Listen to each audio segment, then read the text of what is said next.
Mga nakakagulat na katotohanan tungkol sa gastos ng pamumuhay sa Nova Scotia, Canada kumpara sa ibang lungsod.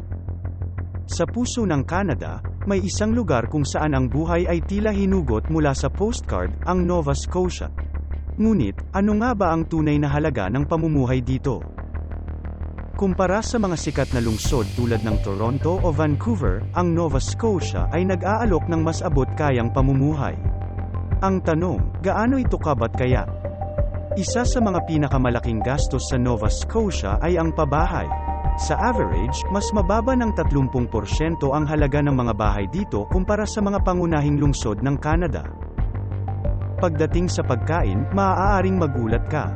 Bagamat mas mababa ang gastos kumpara sa mga metropolis, hindi ito kasing mura ng inaasahan ng marami.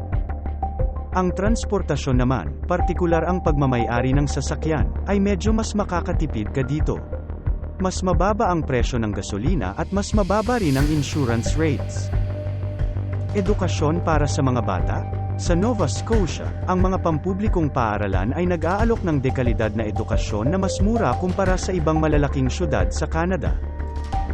Ang healthcare sa Nova Scotia ay kabilang sa mga pinakamahusay sa buong Canada.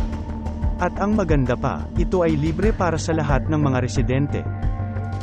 Libangan at pamumuhay, mula sa mga parke hanggang sa mga cultural events, ay mas abot kaya rin dito. Ito ay nag-aambag sa mataas na kalidad ng buhay sa lalawigan.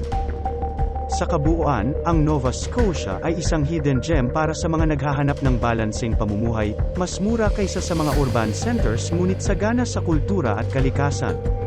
Explore Nova Scotia, at maranasan ang ganda ng Canada nang walang mabigat na pasanin sa bulsa. Para sa karagdagang kaalaman mag-follow sa JPTV.